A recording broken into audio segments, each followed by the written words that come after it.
I used visualization to heal a small issue. But what happened next proved the power of manifestation. Welcome to episode 31 of My True Ghost Stories. When I was in my 20s, I had a perfect head of long, blonde, curly hair.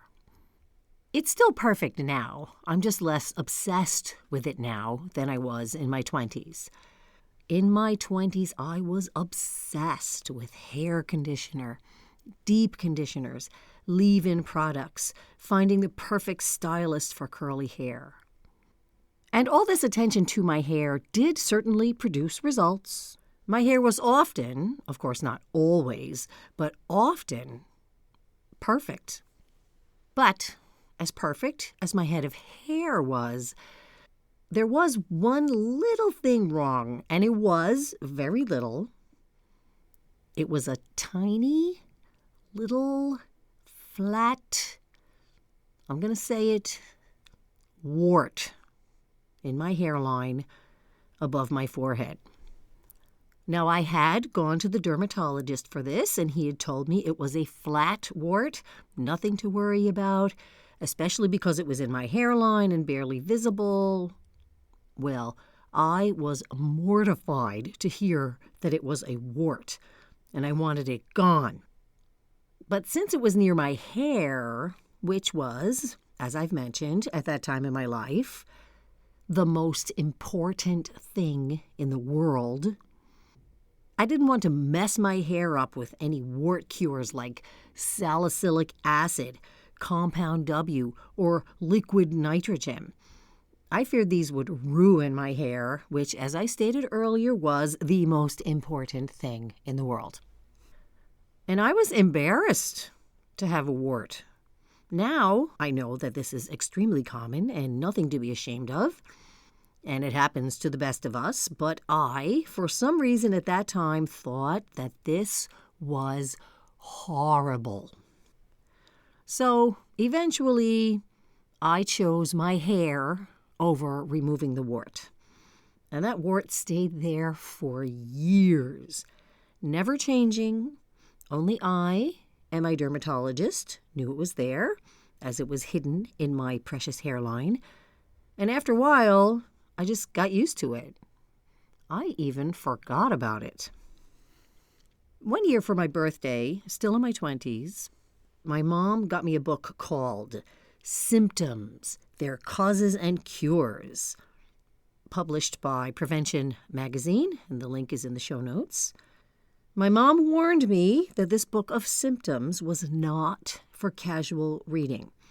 She warned me that casual reading of a book about symptoms could lead to a serious case of hypochondria. She told me that if I have a symptom, just go directly to that page.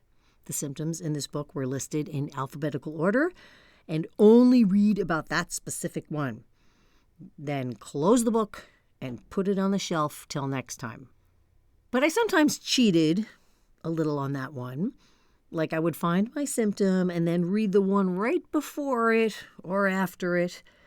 Like I would look up earache, and when I was finished reading about my earache, I would sort of wander over to ear itching, just for fun. And luckily, I never read anything that set off that bout of hypochondria that my mother had warned me about if I used this book for casual reading. But one winter, I had a lingering cough. And it was getting worse. And I wound up looking up wheezing as this cough was intense. And I found a possible home remedy or two, plus a suggestion to see a doctor if your wheezing persists.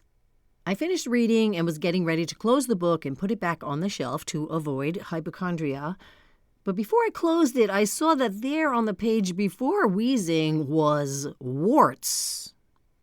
So I did a little cheating, but it was not really cheating because I did have one wart for years now, right there in my gorgeous hairline, and maybe this book would provide a home remedy that would not involve putting salicylic acid on my hair. So I read it through. Salicylic acid, of course, compound W, liquid nitrogen, laser vaporization. No, all these suggested wart treatments I felt were too much of a threat to my precious hair. But there, in the very last paragraph of the warts page in my symptoms book, was a section called Hypnotize Them. Hypnotize them? I was intrigued. Hypnosis would definitely not ruin my hair. So I read the paragraph. The recommendation was to vividly imagine your wart flaking off and growing smaller, and your skin feeling warm and tingly as it heals. Well, okay. No hair threat there, I said to myself. I'll try it. So every night I would go to bed, turn off my light, and vividly imagine my wart flaking off and growing smaller, and my skin feeling warm and tingly as it heals, just like the book suggested. And I saw no results. But I kept doing it anyway because why not? It was something to think about as I lay there trying to fall asleep. And I kept doing it, but I stopped looking for results after a few days.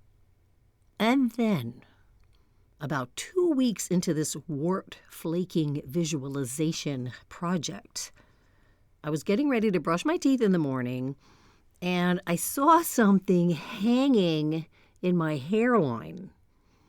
And I reached up and brushed it away, and it fell off my forehead into my hand.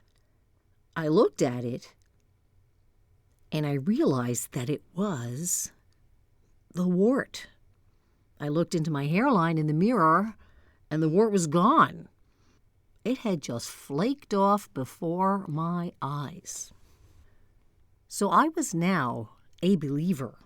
This had actually worked, and I proudly sported my clear hairline all around town. Occasionally, I would recommend the method to a friend complaining about a wart, and they would not believe me and not try it, as far as I know. But me, I became a believer in visualization. Fast forward several decades. Visualization has worked for me often. Jobs, homes, connections.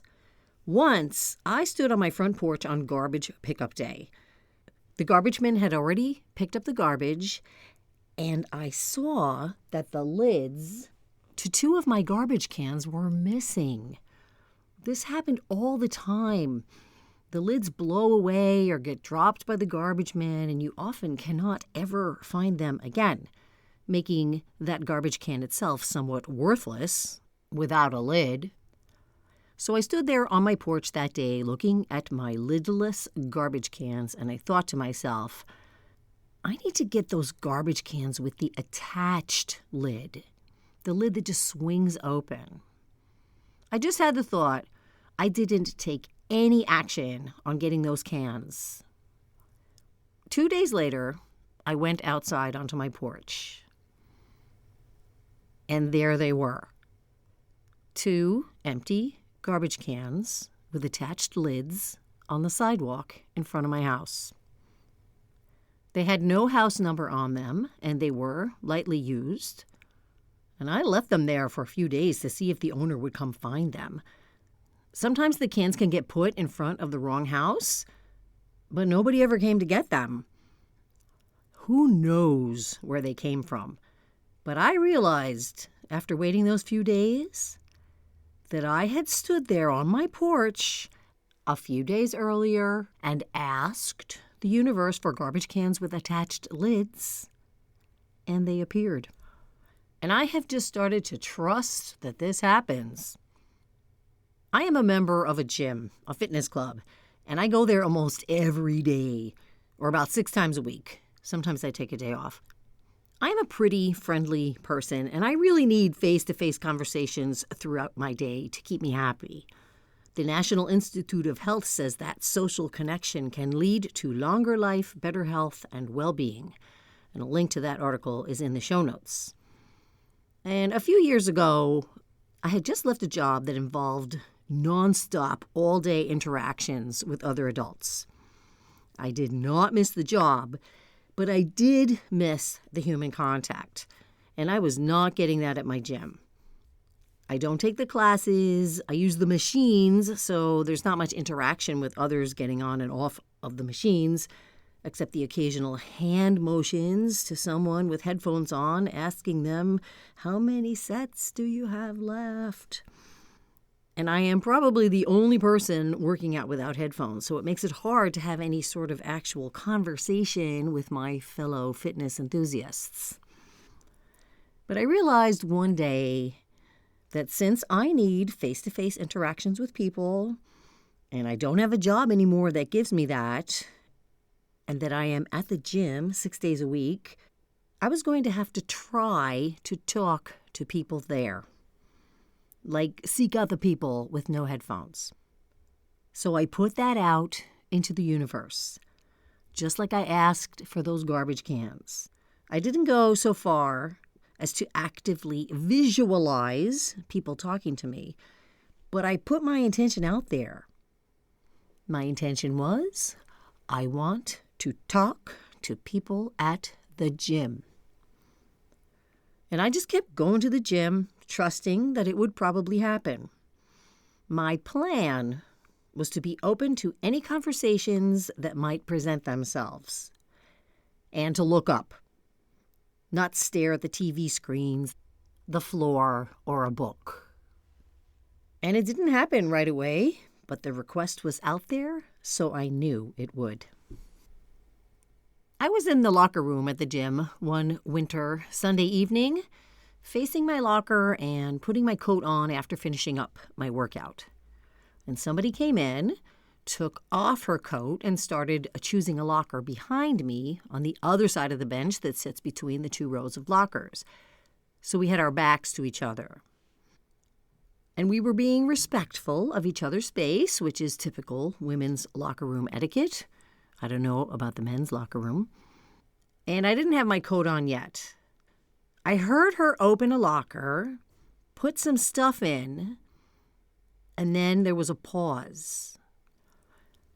And then she said, and I could tell she was addressing me, she said, "I'm so stressed out."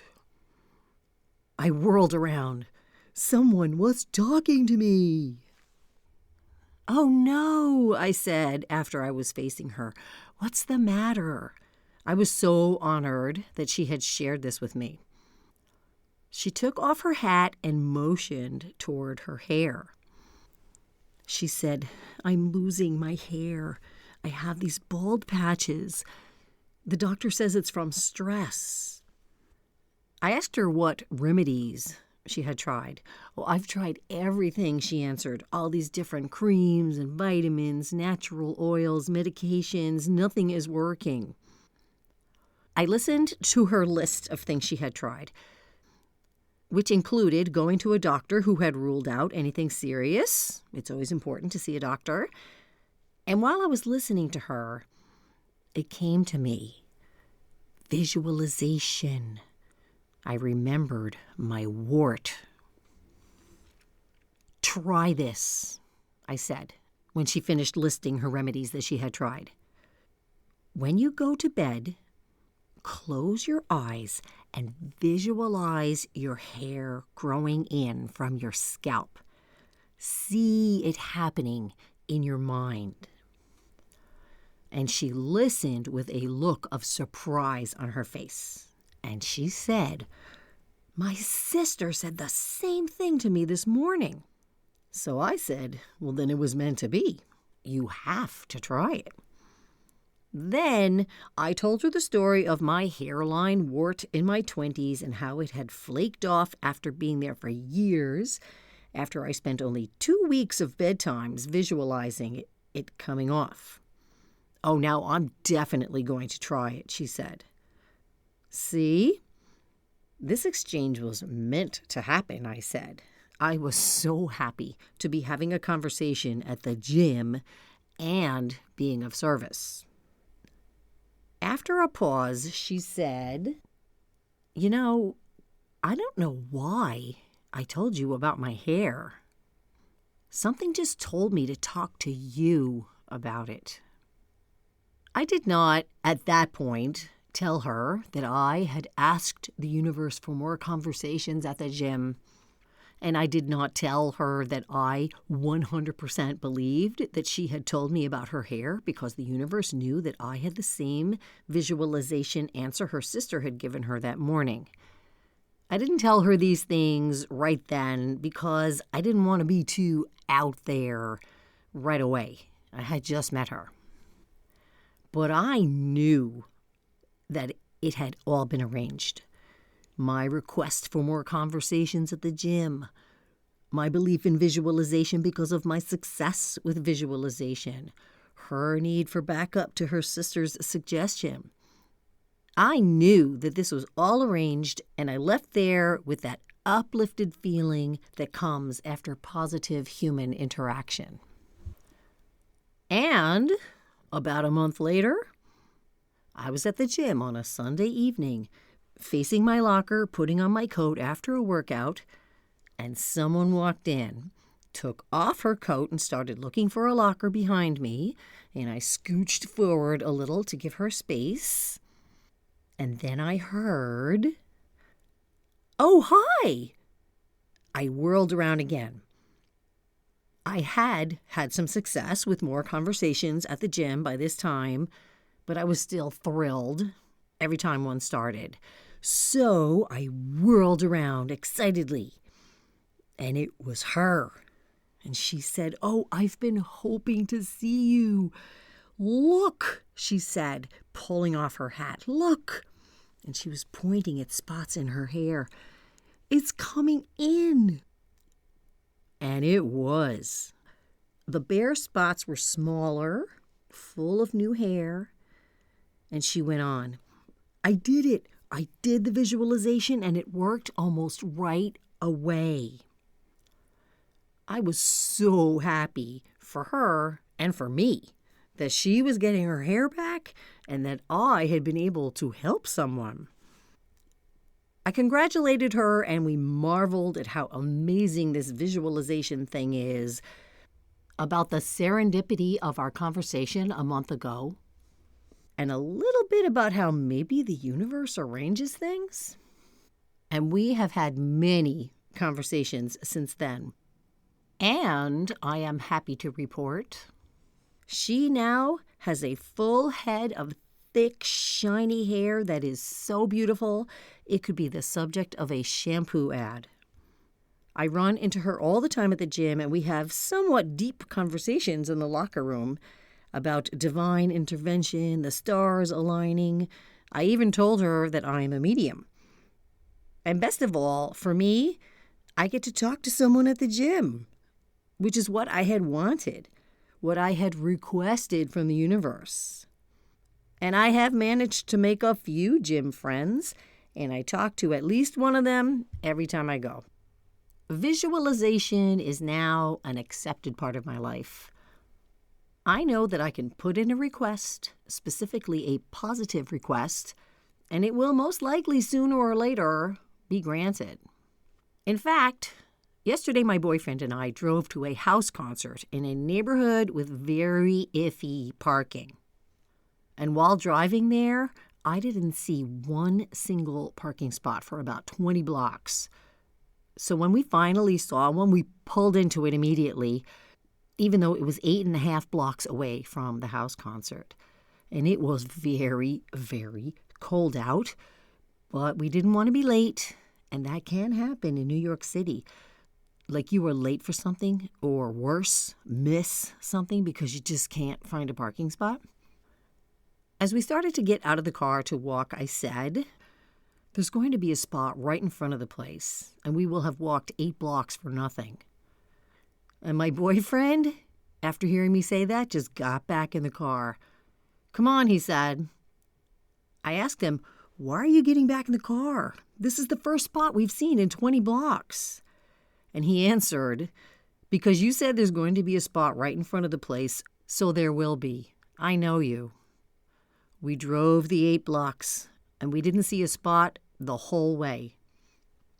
We pulled up in front of the address, and there, right in front, as requested by Jennifer, was a parking spot. As always, if you've enjoyed this episode of My True Ghost Stories, please take a second to review, subscribe, and share it with a friend to help this show grow.